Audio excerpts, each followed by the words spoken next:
इस वीडियो में हम करने वाले हैं एसएससी CHSL में आए हुए मैथमेटिक्स के कुछ सवाल। तो आइए करते हैं, वीडियो को देखते रहिए, ठीक है।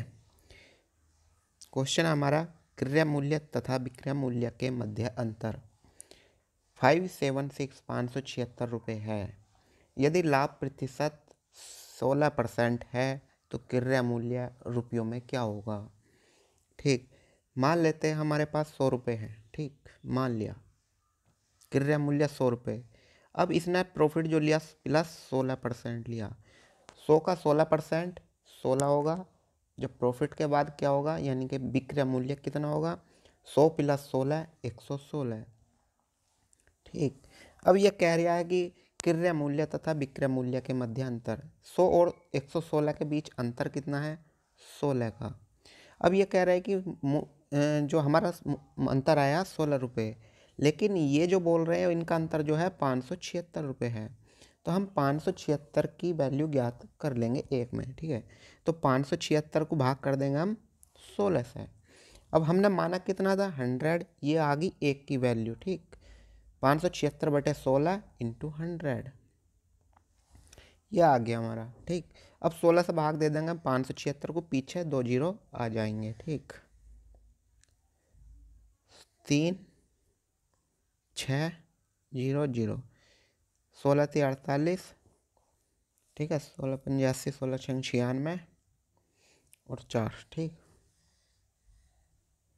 तो इसका 3600 रुपये आंसर आ गया।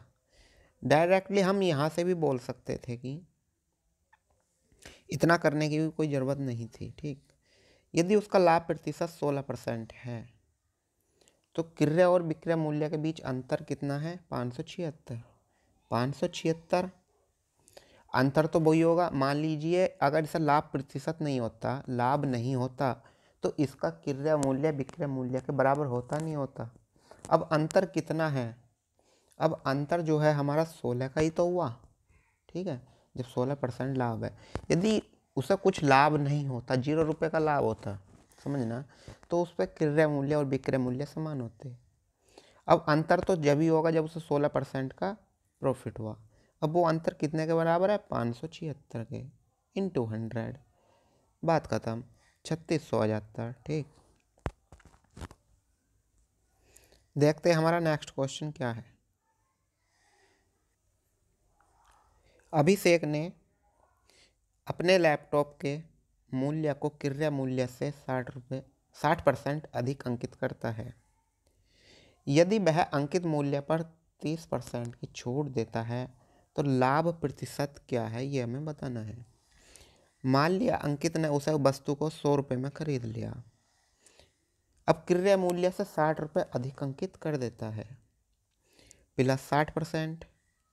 100 का 60% 60 रुपये अंकित कर दिया उसने, 100 प्लस 60 रुपये 160 रुपये। ठीक, अब वह अंकित मूल्य पर 30% की छूट दे देता है। अब 160 रुपये उसके हैं। अब 160 पे क्या कर दिया उसने, मान लिया 100 रुपये हैं, 100 रुपये पर 30 रुपये की छूट हो गई। समझना, जब 30 रुपये की छूट होगी तो बचे कितने अब हमारे पास, 70%। अब 160 रुपये उसका अंकित मूल्य है, 30% की छूट होगी तो बचा कितना, 70%। 160 का 70%, इतने रुपए छूट के बाद बचेंगे। ठीक, बटे 100, 0 से 0 कट गए, 7 6 42, 7 ही करना 7, 7 4 11, 112 रुपये में उसने बेच दिया। तो उसका लाभ प्रतिशत क्या है, इसने 100 रुपये में खरीद दी थी, 60% का अधिक अंकित करा था और 30% की छूट दी थी। उसके बाद 112 रुपये मूल्य बचता है, तो उसे कितने परसेंट लाभ हुआ, 100 का 12, 112 का बिका तो 12% का लाभ हुआ, 12%। ठीक है, हमारे पास एक क्वेश्चन है मैथ